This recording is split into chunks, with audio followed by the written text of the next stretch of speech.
안녕하세요. 리프노동법률사무소 오지슬 노무사입니다.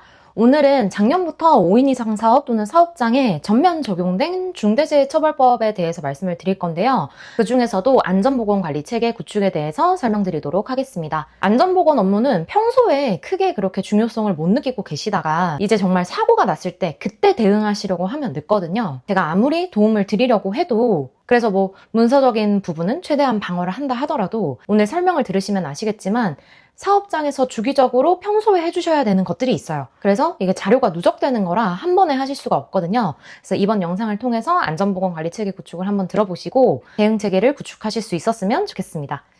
네, 우선 제가 중대재해처벌법에 대해서 쇼폼 영상으로는 여러 번 안내를 드렸는데요. 24년 1월부터 상시근로자 수 5명, 5인 이상 사업 또는 사업장에 적용됩니다. 이 중대재해처벌법은 건설 현장이나 위험한 제조업에만 적용되는 게 아니고요. 업종을 가리지 않고 5인 이상이면 그냥 적용된다고 생각하시면 됩니다. 그래서 여기서 중요한 이제 중대산업재해라는 개념이 등장하는데요. 중대산업재해는 이제 첫 번째가 사고에서 사망자가 1명 이상 발생했을 때, 그리고 두 번째가 동일한 사고로, 그러니까 하나의 사고에서 6개월 이상 치료가 필요한 사람이 2명 이상 나타났을 때, 같은 유해 요인으로 발생한 직업성 질병자가 1년 이내 3명 이상 발생했을 때 이걸 각각 중대산업재해라고 하는 거예요. 엔드 요건이 아닙니다. 네. 근데 이제 이렇게 중대재해가 발생했다고 해서 사업주가 무조건적으로 처벌을 받는 것은 아니고요. 중대재해처벌법상 사업주 경영책임자에게 이제 부여한 책임들이 있을 거잖아요. 그걸 충분히 의무를 이행하셨다면 처벌까지 가지 않는 거예요.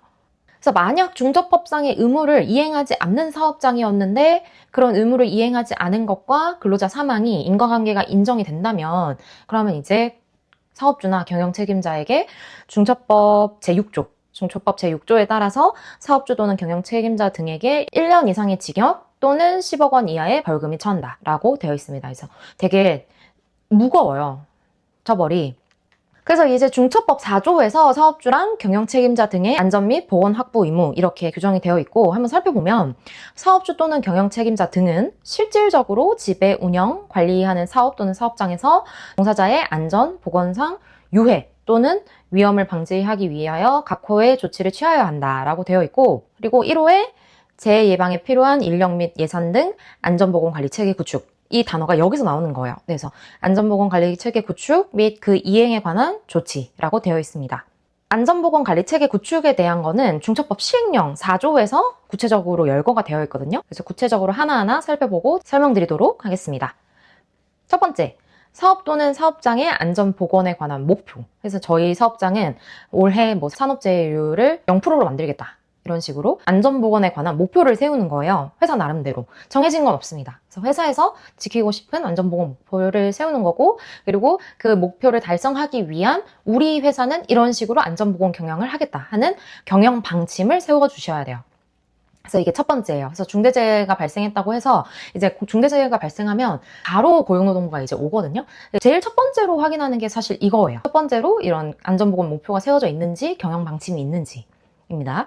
그래서 두 번째, 업종에 따라 상시근로자 수 요건이 이제 해당이 되면 안전보건 업무를 하는 이 전담 조직을 두어야 돼요. 근데 이 부분은 이제 6호를 먼저 한번 보고 올게요. 6호는 이제 안전관리자, 보건관리자 등 이런 이 산업안전보건법에 따라서 안전보건 인력을 상시근로자 수 업종에 따라서 채용해야 되는 인원이 있거든요. 그 인원, 그 선임 요건에 따라서 이 전담 조직이 연결되는 거라 안전보건 인력 선임 적정성 검토는 이제 내용이 좀 길어져서 만약에 컨설팅을 진행하시게 된다면 별도로 검토가 좀 필요한 부분입니다. 그리고 세 번째, 사업 또는 사업장의 특성에 따른 유해 위험 요인을 확인해서 개선하는 업무 절차를 이제 갖춰야 되고, 그리고 해당 업무 절차에 따라서 유해 위험 요인의 확인 및 개선이 이루어지는지를 반기 1회 이상 점검한 다음에 필요 조치를 해라 라고 되어 있는데, 여기 이제 다만이 붙어요. 다만 산업법 제36조 위험성 평가 절차를 마련하고 위험성 평가를 실시하면 이 점검을 한 것으로 본다 라고 되어 있잖아요.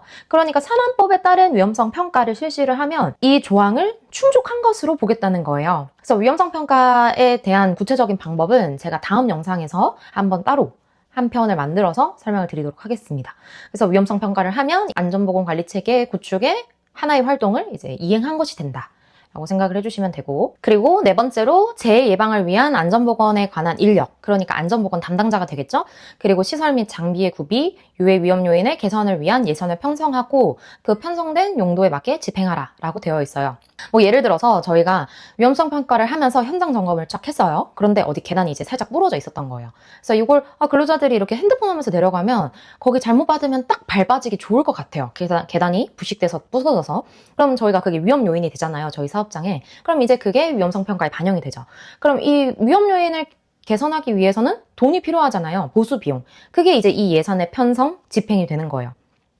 그리고 5번째, 안전보건 관리 책임자, 관리 감독자, 안전보건 총괄 책임자 등에게 업무 수행에 필요한 권한을 부여하고 예산을 주고 있는지, 업무를 충실하게 수행하고 있는지 그 평가 기준을 마련하고 평가 기준에 따라서 반기에 1회 이상 평가를 해야 된다라고 되어 있습니다. 그래서 예를 들어서 사업주가 있고 이제 여러 공장이 있는데 하나의 공장의 안전보건 관리 책임자는 이제 그 공장의 공장장 이렇게 될 수 있거든요. 그럼 사업주는 이 공장장에게 이 공장의 안전보건을 관리할 권한을 주고 예산을 줘라 라는 거죠. 그리고 이 공장장이 이 공장의 안전보건 관리를 잘 하고 있는지 평가하고 반기마다 점검해라 라고 생각하시면 됩니다. 6번째로 안전관리자 등 이제 안전보건 인력 배치는 제가 방금 2호에서 말씀드렸던 전담 조직이랑 이제 연결되는 내용이에요. 이건 업종에 따라서 상시 근로자 수에 따라서 달라지는 거기 때문에 개별적인 검토가 필요합니다. 그래서 컨설팅으로 의뢰해 주시면 제가 요거는 검토를 해드릴 수 있을 것 같아요. 그리고 7번째, 종사자 의견 청취 절차 마련 및 절차에 따라 의견을 들어 재해 예방에 필요하다고 인정이 되는 경우에는 그에 대한 개선 방안을 마련을 해서 이행하는지를 단기 1회 이상 점검해라 라고 되어 있어요. 일하면서 어떤 부분이 위험한지는 그 현장의 종사자분들이 진짜 제일 잘 알거든요. 그래서 예를 들어서 저희가 위험성 평가를 하면서 이제 순회 점검하는 팀이 있을 거잖아요. 아마 이 부서에서는 그라인더를 사용하니까 그라인더가 제일 위험 요소가 되지 않을까? 이렇게 생각을 했는데 실제로 종사자분들을 만나보면 올해 여름이 되게 더웠잖아요. 여름에 뭐 그라인더고 뭐고 이건 이제 내가 너무 익숙해서 괜찮고 더워 죽겠다. 야외 작업 진짜 못하겠다. 오히려 휴게 시간이 더 필요하신 경우 이렇게 될 수도 있거든요. 그래서 진짜 종사자가 아니면 모르는 경우이기 때문에 이렇게 더워 죽겠다라는 의견이 나왔다면 온열질환 예방을 위해서 회사가 어떤 대응을 해야 되는 거죠. 그래서 직원분들, 수급업체 직원분들의 의견을 반영을 해가지고 위험성 평가에 이제 반영을 하신 다음에 개선 방안을 마련해서 그거를 잘 하고 있는지 또 반기마다 점검하고 하는 내용이에요. 그래서 종사자 의견 청취 절차는 첫 번째로 이렇게 위험성 평가를 하시면서 유해 위험 요인을 설문조사를 해보는 거예요. 근로자들을. 네. 설문조사를 하셔서 그걸 취합해서 위험성 평가에 반영하시는 방법. 그리고 아차 사고라고 해서 아차 하는 순간 사고가 날 뻔한 거를 말하거든요. 그래서 실제로 이게 진짜 사고가 날 뻔했는데 근로자가 이렇게 싹 피해서 큰 사고로 이어지지 않았다든지 이걸 그대로 두면 정말 큰 사고까지 날 것 같은 것들. 그런 것들을 이제 아차하는 순간에 사고 난다고 해서 아차 사고라고 해요. 그래서 아차 사고 취합도 같이 해주시면 되고 그리고 3번째로 TBM이라고 툴박스 미팅 이게 건설 현장에서 원래 사용되던 단어였는데 이제 모든 업종이 이제 안전관리에서 전반적으로 활용되고 있습니다. 이게 이제 뭐 매일 아침이라든지 일주일에 한 번이라든지 주기를 정해놓고 오늘 우리 이런 작업을 할 거니까 이런 것들은 이제 우리 조심하고 이런 관리를 하고 교육하고 의견을 듣고 이런 회의 활동이에요. TBM은. 이 3가지 유해 위험 요인 설문조사 그리고 아차 사고 취합 그리고 TBM 이 3가지 활동은 종사자 의견 청취 절차로 반드시 3개 다 하라고 저는 사실 말씀드려요. 그래서 진짜로 사고가 났을 때 이제 사고가 나면 주말 뭐 이런 거 없이 고용노동부가 바로 오거든요. 중대재해가 발생하면 그러면 되면 사실 경영방침은 당연히 있어야 되는 거고 TBM 아차 사고 취합 등의 이런 종사자 의견 청취 절차가 잘 돼 있는지를 본단 말이에요. 그때 이건 누적되는 자료이기 때문에 그때 가서 갑작스럽게 만드실 수가 없어요. 그래서 평소에 계속 하고 계셔야 되는 것들이기 때문에 이 3가지는 중대재해가 실제로 발생했을 때 엄청나게 큰 역할을 하기 때문에 반드시 하셔라 이렇게 말씀을 드립니다. 그리고 8번째, 사업 또는 사업장에 중대산업재해가 발생하거나 발생할 급박한 위험이 있는 경우, 그러니까 발생한 건 아니지만 발생할 급박한 위험이 있는 경우에는 그것을 대비해서 매뉴얼을 마련하고 그 매뉴얼에 따라서 조치하고 있는지를 반기마다 점검해라 라고 되어 있습니다. 그리고 그 매뉴얼에는 작업 중지, 그리고 근로자 대피, 어떻게 근로자가 대피할 건지에 대한 내용도 필수적으로 내용이 들어가야 됩니다.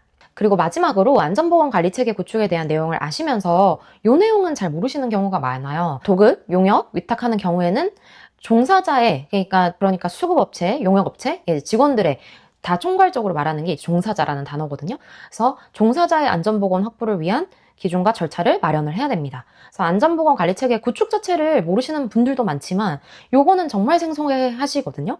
도급인이 그것까지 저희가 해야 되나요? 이렇게 물어보셔요. 근데 이제 중처법에 따라서 그 안전보건 의무를 같이 확보를 해주셔야 합니다. 그래서 도급인이 실질적으로 지배, 운영, 관리하는 책임이 있는 경우에는 이제 안전보건 조치 의무를 지는데, 중대재해처벌법 제5조를 보면 사업주 또는 경영 책임자 등은 사업주나 법인 또는 기관이 제3자에게 도급 용역 위탁을 행한 경우에는 제3자의 종사자에게 중대산업재해가 발생하지 아니하도록 제4조의 조치를 취하여야 한다라고 되어 있습니다.